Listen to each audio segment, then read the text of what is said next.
Assalamualaikum warahmatullahi wabarakatuh. Nama saya Miftahul Majid, NPM 339, kelas 7A MSDM 3, mata kuliah Agama Islam, dosen pengampu Ibu Ida Masrurotin STHI MAG. Di sini saya akan menjelaskan surat Atin. Bismillahirrahmanirrahim. Wattini wazzaitun wa turi sinin wa hadzal baladil amin. Laqad khalaqnal insana fi ahsani taqwim. Summa radadnahu asfala safilina illalladzina amanu wa amilus solihati falahum ajrun ghairu mamnun. Fama yukadzibuka ba'du biddin. Alaihissallahu biahkamil hakimin. Artinya, demi buah tin dan buah zaitun, dan demi gunung Sinai dan negeri Mekah yang aman ini, sungguh kami telah menciptakan manusia dalam bentuk yang sebaik-baiknya. Kemudian kami kembalikan dia ke tempat yang serendah-rendahnya, kecuali orang-orang yang beriman dan mengerjakan kebajikan.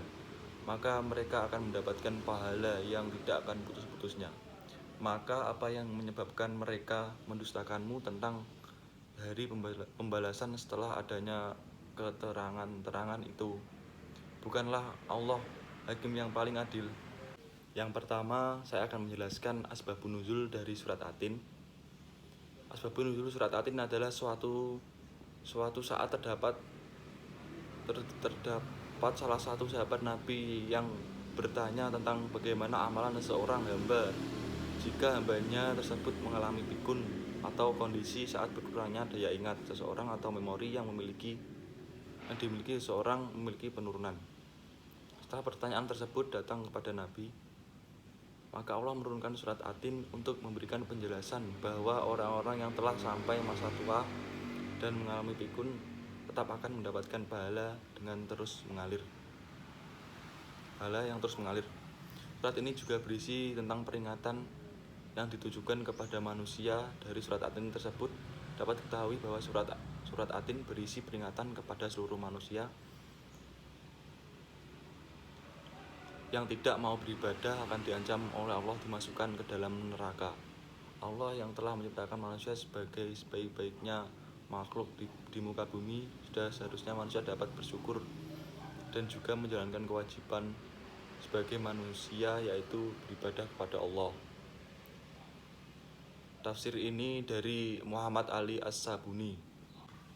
Surat Atin merupakan salah satu surat Makkiyah, yaitu surat yang diturunkan di kota Mekah atau sebelum Rasulullah hijrah ke Madinah. Surat ini terdiri dari 8 ayat dan berada pada juz 30 dan surat ke-95 dalam susunan Mushaf Al-Quran. Surat ini merupakan wahyu ke-28 yang diterima oleh Rasulullah. Ia diturunkan sebelum surat Al-Buruj dan setelah surat Quraisy. Tema pokok surat Atin adalah tentang manusia dan keniscayaan pembalasan dan ganjaran yang akan diterima di akhirat nanti. Yang kedua, saya akan menjelaskan tafsir dari surat Atin. Ada beberapa tafsir surat Atin yang dikemukakan oleh pemuka dan ahli tafsir. Yang pertama, manusia diciptakan dalam bentuk sebaik-baiknya yang sempurna, kemudian ia akan masuk dalam neraka, kecuali orang yang beriman dan mengerjakan kebajikan. Tafsir ini dikemukakan oleh Mujahid, Abul Aliyah, Al-Hasan Al-Basri, Ibnu Zaid dalam tafsir Al-Quran Al-Azim. Tafsir kedua, surat Atin menggambarkan penciptaan manusia dalam keadaan kuat semasa muda, kemudian dijadikan tua dalam keadaan lemah. Tafsiran kedua ini disebutkan dari Ibnu Abbas dan Ikrimah, maka barang siapa yang gemar berbuat amal semasa muda tidak akan berkurang amal mereka ketika sudah tua. Yang ketiga, yaitu isi kandungan dari surat Atin dari ayat 1-8. Yang pertama, 3 ayat pertama dalam surat Atin merupakan nama 3-4 di nama Allah mengutus para nabi dari kalangan ulul azmi secara berurutan menurut zamannya. Pertama adalah tempat yang dipenuhi dengan tin dan buah zaitun, dan tempat Allah mengutus Nabi Isa yaitu Baitul Maqdis.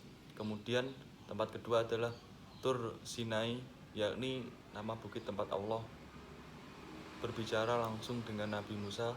Dan yang ketiga ialah Mekah alias kota yang aman. Tempat inilah Allah mengutus Nabi Muhammad. Yang kedua adalah isi sumpah Allah yang menyatakan bahwa Dia telah menciptakan manusia dalam bentuk yang paling baik dan rupa yang paling sempurna, tegak jalannya hingga sempurna seluruh anggota tubuhnya.